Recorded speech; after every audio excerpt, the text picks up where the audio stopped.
Niccolo Machiavelli, 1469 to 1527.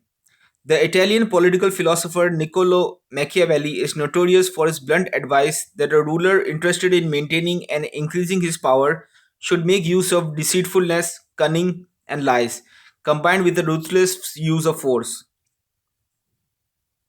Denounced by many as an unscrupulous scoundrel, praised by others as a hard headed realist who dared to describe the world as it really is, Machiavelli is one of the few writers whose works have been closely studied by philosophers and politicians alike.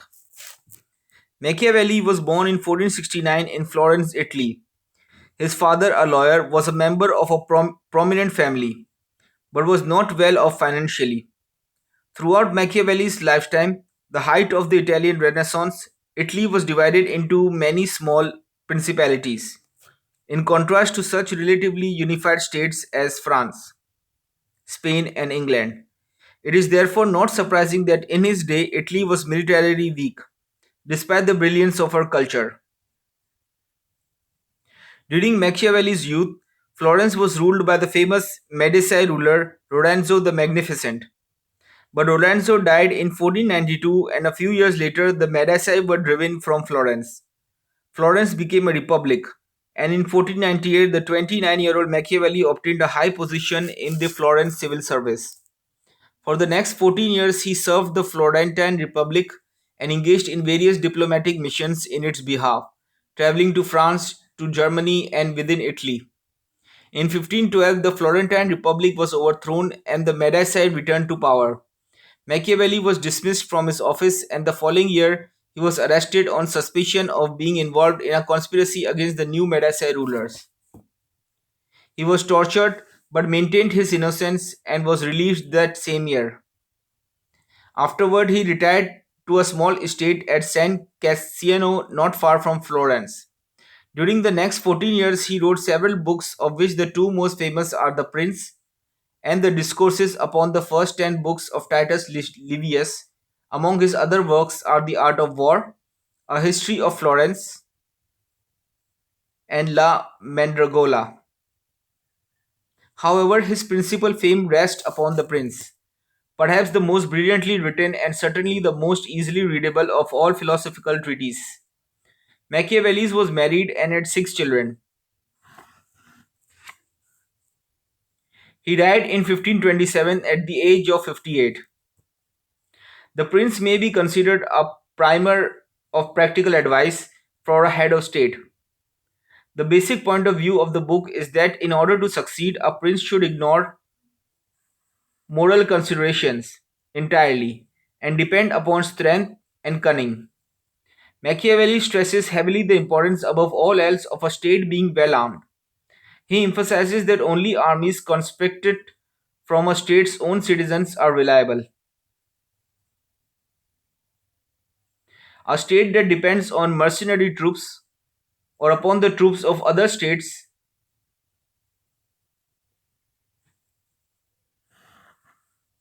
is necessarily weak and endangered.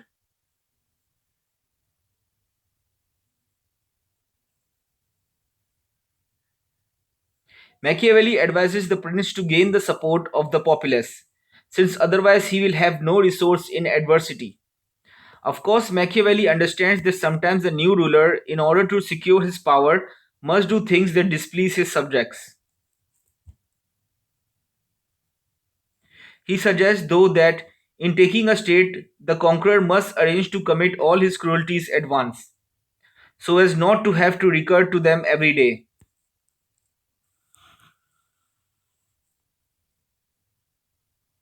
Benefits should be granted little by little so that they may be better enjoyed. To be successful, a prince must surround himself with capable and loyal ministers. Machiavelli wants the prince to shun flatterers and offers advice on how to do so. In chapter 17 of The Prince, Machiavelli discusses whether it is better for a prince to be loved or feared.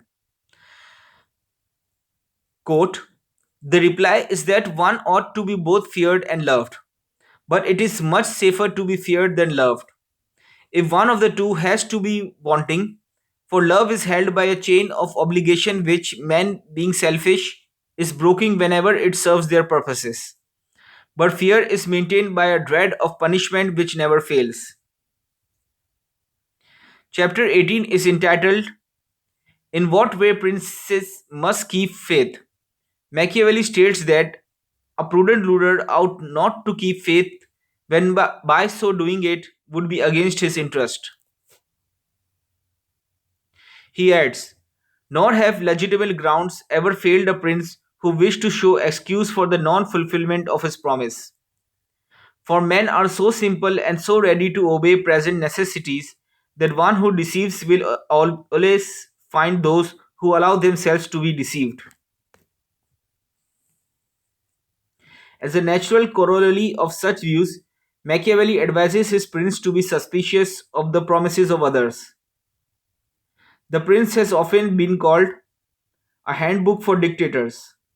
Machiavelli's career and his other writings indicate that in general he preferred republican government to dictatorship, but he was appalled by the political and military weakness of Italy, and he wished for a strong prince who would unite the country and drive out the various foreign invaders whose armies were injuring the land. It is interesting to note that although Machiavelli advocated that the prince adopt a cynical and ruthless practicality, he himself was idealistic and patriotic, and was not very adept at the deception that he recommended. Few political philosophers have been so vehemently denounced as Machiavelli has been. For years he was condemned as virtually the devil incarnate, and his name was employed as a synonym for duplicity and cunning. Criticisms of Machiavelli on moral grounds do not, of course, indicate that he has been uninfluential. More pertinent in that respect is the objection that his ideas were not particularly original. There is some truth in such a claim. Machiavelli stated repeatedly that he was not suggesting a new policy but rather was pointing out the techniques that many successful princes from time immemorial had already used successfully. In fact, Machiavelli constantly illustrates his suggestions by giving striking examples from ancient history or from more recent Italian events. Cesare Borgia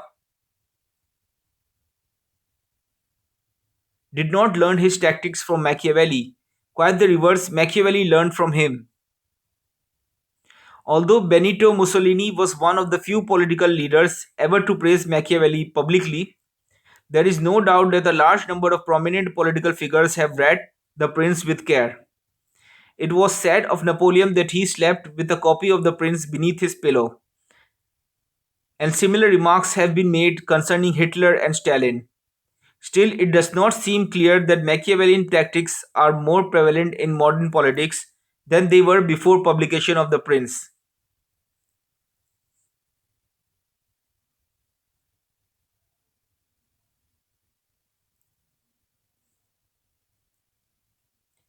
That is the principal reason why Machiavelli has not been ranked higher in this book.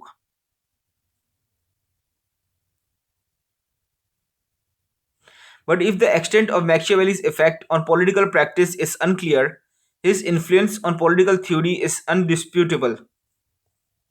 Earlier writers such as Plato and Saint Augustine had intertwined politics with ethics or theology. Machiavelli discussed history and politics in purely human terms and simply ignored moral considerations. The central question he implies is not how people should behave, but how they actually do behave.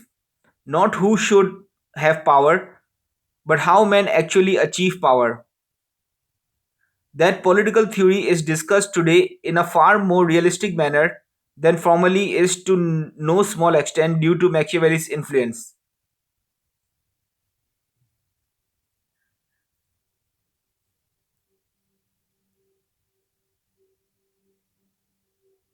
He is rightly considered to be one of the principal founders of modern political thought.